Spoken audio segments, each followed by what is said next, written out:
अरे हम तो अपन प्यार मांगत रहनी है, मौत थोड़े ना। पीट पीट के रोत रहा हा, कहत रहा हा वापस आ जा वापस आ जा। अब जा। अरे तो हम क्या पता, हम तो अपन प्यार मांगत रहनी है। अरे हम तो शुरू से कहत रहनी है मत करावा लोग, कौने लड़की के जिंदगी खराब हो जाई, पर ई ना जानत रहनी है कि अभागा के वजह से कौने लड़की के जान चल जाए। अरे बाबूजी भागो, हमार मोरा भी भूत नहीं होके तो भगवान। मत चुप हो जा। बाबूजी भैया कहाँ रह गई ले लो। अरे का भाई,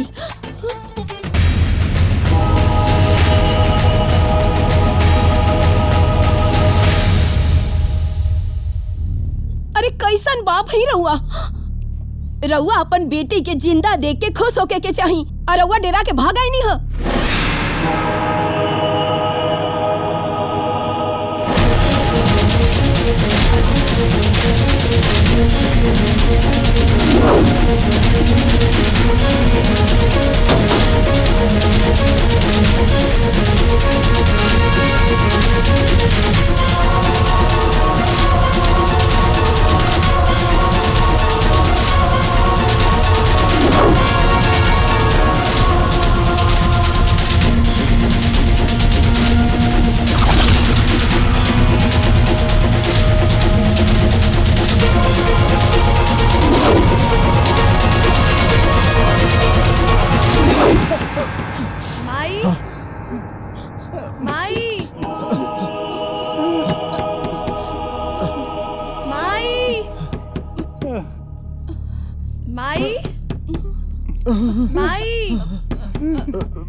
अरे बाप, विद्या, भगवान के लाख लाख शुक्र बा कि तू जिंदा हो गई लो। बाबूजी रउआ छोड़ के आ गए नेहा।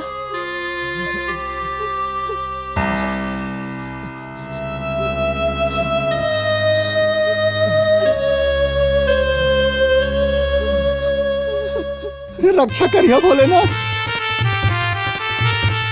अरे बाप रे, चुरैलिया आवतिया माई। आय बाप कहीं नहीं आज। आय दूर दूर दूर दूर दूर दूर दूर दूर दूर दूर दूर दूर दूर दूर दूर आय दूर दूर दूर।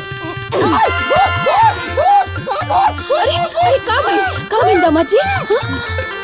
अरे ना दामाद जी ना, डराई मत। ये भूत ना, ये तो हमारी बेटी ही है। भगवान के दया से फिर से जिंदा हो गई। क्या? अच्छा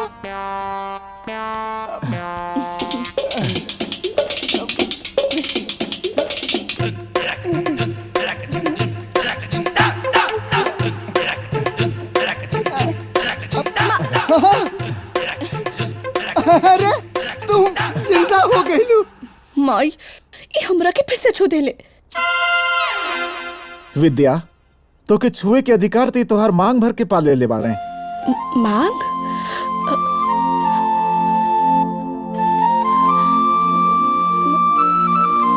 हाँ हाँ हाँ, लेकिन एगो बात बतावा, तू इतना देरी ले सांस रोकला का नाटक कैसे कैले रहलू है? ए ससुर जी, हाँ? ई राउ ड्रामेबाज बेटी अब दोबारा कोनो ड्रामा करे, उससे पहले महाराज हमार बिया हुआ करा दी इनका से। बाबा भोलेनाथ की कृपा से हमार बेटी तो वापस आ गई।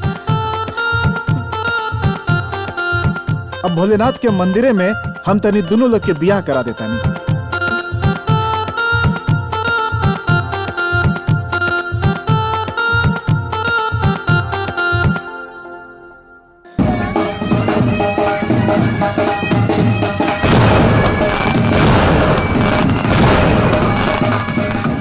गोड़ लागा। ले ले ले। ओ चुप चुप चुप चुप। दा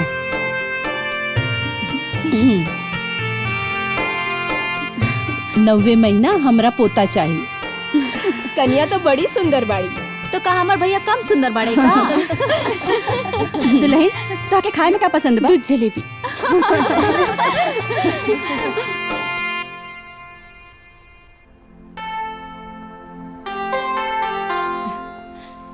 ई रहल तोहार पसंदीदा दूध और जलेबी।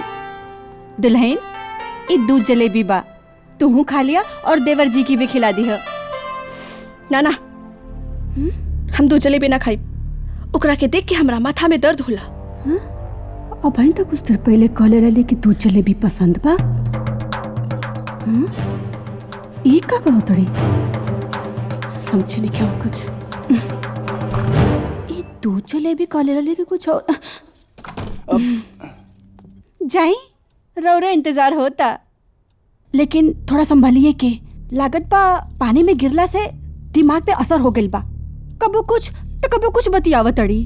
अच्छा अब भौजी तू कहत हम जइबे ना करी, खटिया डार के बाहर सुत रह। वैसे भी हमार दिल बहुत घबराता। अच्छा जी, इतना दिन से खखुआइल रहनी है और समय अइला पर मन घबरात बा। जाई हमार नाम मत हंसाई। आज परीक्षा के घड़ी बा, हमरा 9वें महीना में रिजल्ट चाहिए। अरे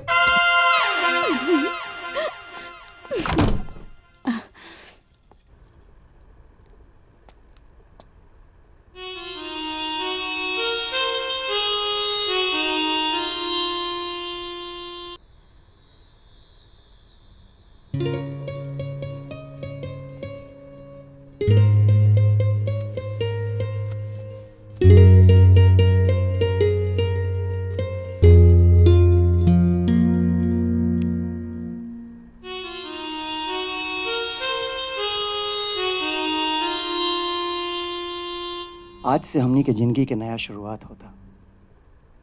ता काहे ना मुंह मीठा करके शुरू कर जाओ। वैसे भी तो के जलेबी बहुत पसंद है ना। ना खैबू? पक्का? ठीक बा भाई, हम ही खा लेता नहीं। वाह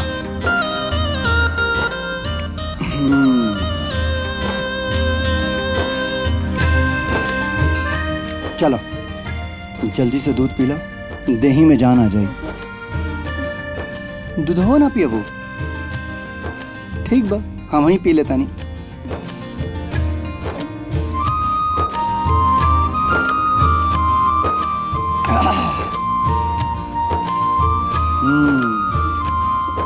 तो ऐसे को बात कहीं, तू बड़ा सुंदर लगा ताड़ू।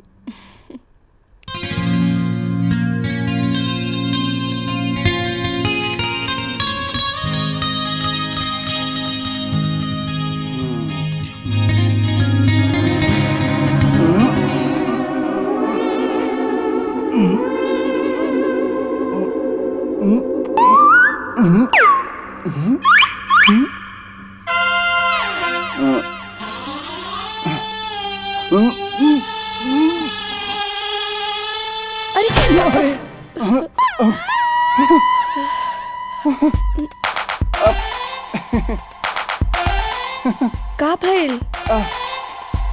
पता ना।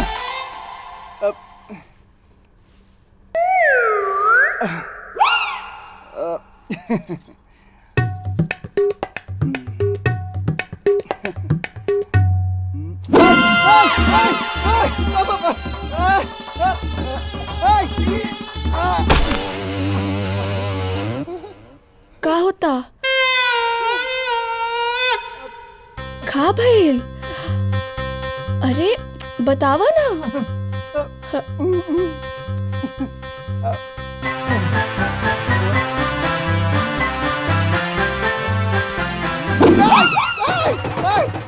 कौन है मेरा?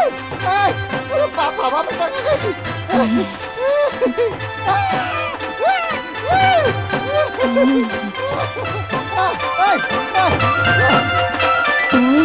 अरे पापी क्या होता?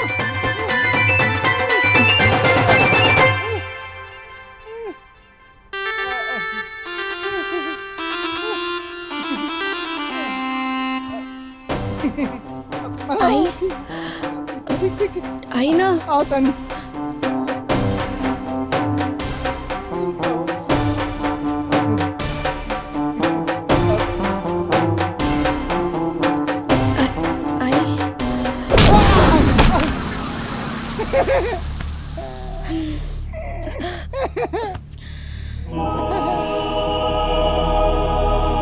ई हमार हवन, इनकरा से दूर रहा ना तो बहुत बुरा हो जाई।